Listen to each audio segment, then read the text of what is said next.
بنی اسرائیل کے آخری نبی حضرت عیسیٰ علیہ السلام، اس کے بعد بنی اسماعیل میں تنہا ایک نبی محمد رسول اللہ صلی اللہ علیہ وسلم پیدا ہوئے، اور آپ کے دادا کے انتقال کے بعد آپ اپنے چاچا کی کفالت میں آئے، خواجہ ابو طالب کی نگرانی میں۔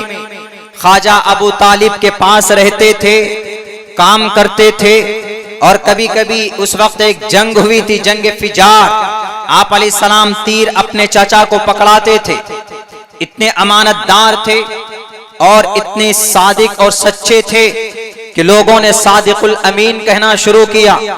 شراب سے دور، زنا سے دور، شریعت ابراہیمی کے مطابق اس وقت وہ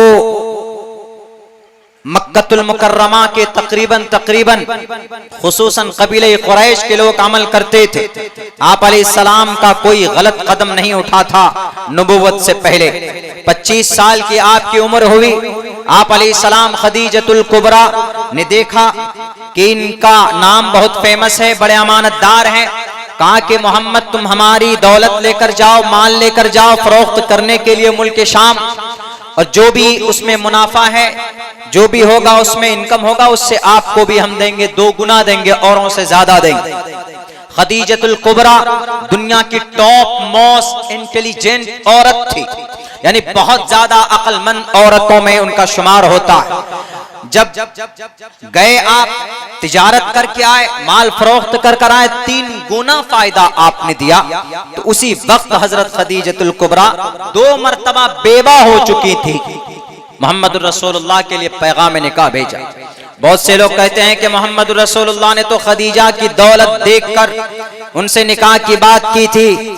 بہت لوگ اعتراض کرتے ہیں، ان لوگوں کو ایک جواب دے دینا چاہیے۔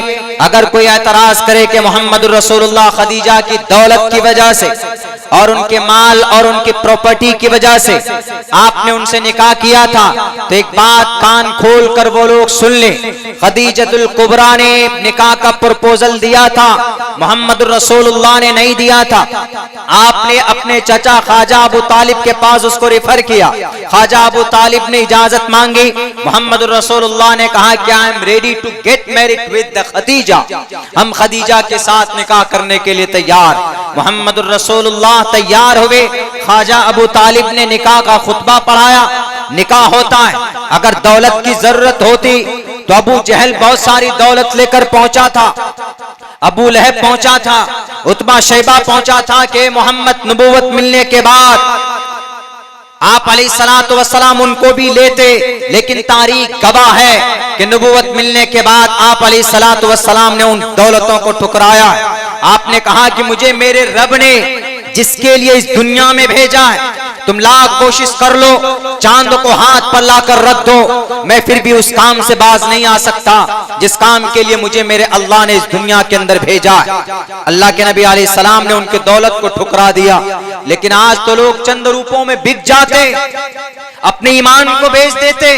الیکشن کا ٹائم آتا ہے تو پیسے بانٹے جاتے ہیں تو ووٹ بیچ دیتے ہیں۔ وہاں آپ ووٹ نہیں، آپ نے اپنے ایمان کا سودا کیا۔ میرے مسلمانوں، یہ نبی پاک علیہ السلام کی زندگی کے اندر یہ ایک ہم لوگوں کے لیے سبق ہے۔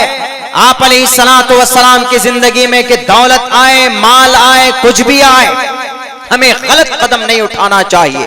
آپ علیہ السلام کا نکاح ہوا 25 سال کی عمر میں۔ نوجوانوں، 25 سال کی عمر میں آپ علیہ السلام کا نکاح ہوتا ہے۔